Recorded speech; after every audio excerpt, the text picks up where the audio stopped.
93.9 IFM! Ang best friend mo. Best friend, ito na ang WTF. Wala talagang forever. Ang mga tanong ng best friend nating namumroblema ay narito na. Tara. Galing sa Pasay, si Ruth. Sabi niya, bakit ganun si boyfriend? Sabi niya sa akin noong bago-bago pa lang kami, kapag may problema ako, lagi siya andyan para sa akin. Bakit kaya may problema ako? Sinasabi lang niya, kaya ko na daw ito mag-isa. Wow. I need him right now. Nung bago-bago pa lang, kaya yung problema. Hindi ko kayang mawala ka. Parang ganun. Hindi ko kayang mabuhay na wala ka. Ngayon na matagal na, kaya ko na to. Kaya mo. Pero sila pa rin, no? Sila pa rin. Sila pa rin. Ganun talaga. Pag tumatagal sa relasyon, nagbabago yan, tol. Diba? Nagbabago yan. Kasi, minsan kapag nandiyan ka lagi, parang minsan hindi ka na nakakatulong eh. Sa una, okay lang, kailangan kita, di ba? Kasi gusto kita nakikita. Pero pag medyo tumatagal na, nandiyan ka na naman, parang ikaw yung malas sa akin eh. Habang tumatagal, nare-realize nyo, di ba? Kailangan din minsan ng space. Pero hindi space na yung hiwalay ha. Hindi gano'n. Kailangan nyo rin mag-isa. Di ba? Kailangan isa sa inyo ay makahinga naman. Kasi nga, di ba, namumroblema siya. Oo. Tapos sabihin niya, kaya ko na to. Ayun. Ibig sabihin, gusto niyang solusyonan ang problema na yon nang hindi ka na inaabala.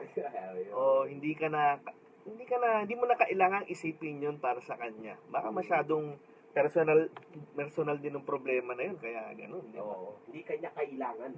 Di ba? Kaya sinabi niya, buti nga, gano'n yung sinabi niya. Ibig sabihin, yan, matibay ang boyfriend mo. Hindi ka masyadong inaabala. Bakit daw nagbabago?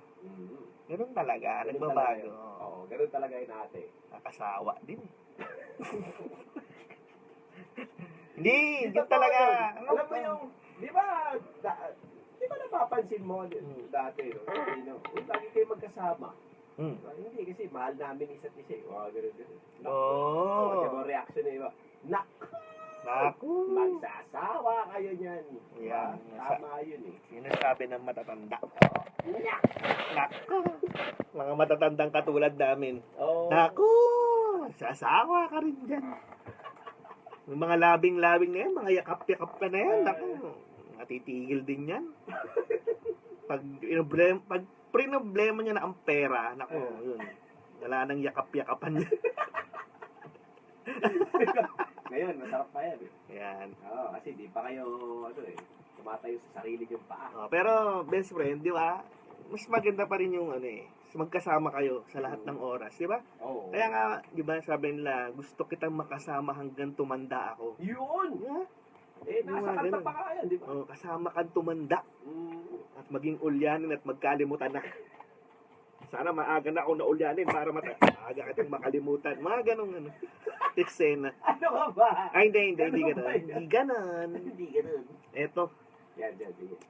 Si Brenda. Oy, Brenda. Ang tanong niya,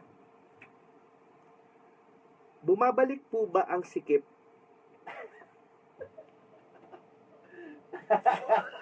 Anong sikip? Oo nga, dapat nilinaw mo. Walang nakalagay, period lang. Naghahanap ako ng karugtong. Oo, pero meron ako nakikita mga virgin soap eh. Masyado ka naman direkta. Yun agad ang... Yun kasi, malay mo, sikip... masyado lang kasi madumi isip ko eh. Alam mo, sikip ng ng damdamin, sikip ng damit. Talaga, mga iniisip ni Pakito. Sikip virgin agad. Sige. Anong sikip ba yan? Hindi ko alam. Hirap naman sagutin yan. Hirap nga. Pero kung kami tatanungin, ewan ko.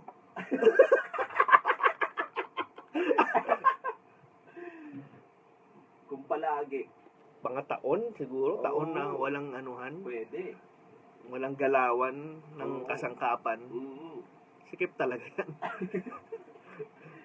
Tambak-tambak mo yung mga gamit dyan, di ba? Ganun talaga. Minsan naranasan ko na rin yan sa isang bahay. Kumpara lang natin sa isang bahay. Ayan.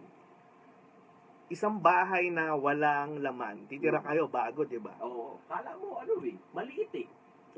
Oo. Kala mo maliit. Akala mo malaki. Oo. Ang luwag eh. Ay. Tapos biglang darating, maglalagay ka na ng kasangkapan. Ang dami. Ang parami na i-invest mo. Ayan na. Bumabalik ang sikip. Sumisikip yan. Sumisigit. Ganun na. Taon ng Oo. ang kailang, ano ba yun? Para sumikip. Kung gusto mo lumuwag ulit, hindi, gamitin mo ulit yung mga gamit, benta mo, di ba? Parang lang yan. Parang di ba yung barker ng jeep. Ayun. Usog-usog lang. Malawag yan. O, araw-araw ginagamit yan. Yun nga. Yun ang maluwag. Oo. Pero pag pinasukan mo na yun, sisikip, Sisigit eh. pumasok na yung mga tao. Oo, yun eh. Ikaw din, virgin soap agad din. Kaya nga eh. Ako ba, ba't ganito ako mag-isip eh? Hindi ka siguro naka-virgin, no?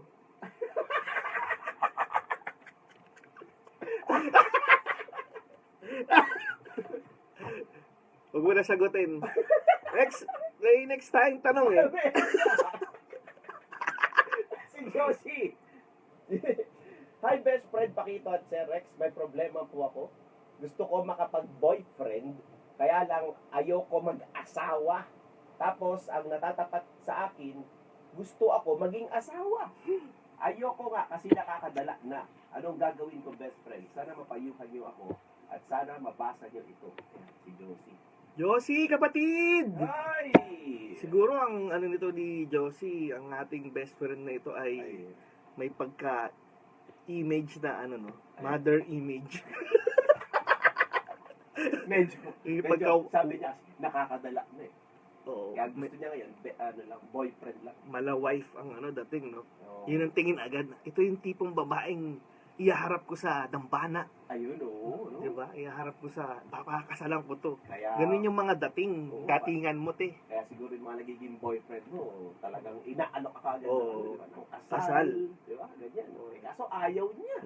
Boyfriend lang daw muna, nakakadala daw kasi. Kaya nga, totoo yan. Kailangan mo na, kung kasal agad, mahirap naman din yan. Oo, hirap din. Siguro, te, magharap ka rin ng lalaki na may matatapat din naman sa inyo na hindi kasal agad. Oo. Hanap ka ng kasal na. Naku, walang kasal talaga. Wala. Maniwala ka siya. Walang kasal yan. Oo, best friend. Live-in lang yan. Di ba yan ang gusto ko? Bilet! Ganon. Wag nga. Siguro meron lang nakaraan si Ruth, di ba? Kaya siguro nasasabi niya nakakadala. Pero pag natapat ka siguro sa Saan? sa lalaking, yan nga, natagpuan mo na yung Mr. Right mo. Ikaw na rin mismo kahit hindi ka alokin, masasabi mo sa sarili mo. Kailangan ko nang ikasal dito. Pakasalan mo na ako. Tanda ko na. I know. Ganun. Siguro si Ruth bata pa. Oo, bata pa yan. Talaga, wag mo na kasal. Magpakilanlanan muna kayo ng isa't isa, tapos tsaka kayo mag-decide kung sure na ba ito. Correct. Sure ka na ba? Ikaw na. One day at a time. And the day of the deliverance into the death. So, best. Gusto ko nang batiin at mag-shout out sa lahat ng nandito sa Facebook Live. Live na live tayo. Live naman. Ayan na nga ba sinasabi ko eh. Sa facebook.com/Serex. Ito si Pakito Jones. Oh, Hindi nyo siya nakikilala. Ayan. Alam ko kilala nyo na yan. Ayan na. Pakilala ka, Chip ba to? Uy, kayo, yung mga adik dyan, yung mga adik, nasa kami ng mga adik. Ayun, mapapatay ko na, ayun, si adik, si Daves, si Jerel, Yoban, at si Andrew, ay mga adik kayo, huli kayo mamaya, subuko kayo mamaya, kundi, papatay ko kayo na. Okay dyan, magpakatino na kayo ha, best friends. Pasensya na sa hindi ako nabati dyan kasi ang dami nyo. Oo, ang dami. 70 million, no? Wow, 70 million. 70 million na, na binary codes. Best friend, magbabalik ang Kamote Club mamaya. Yan, dito sa 93.9 IFM. Ang best friend mo! Merong interview.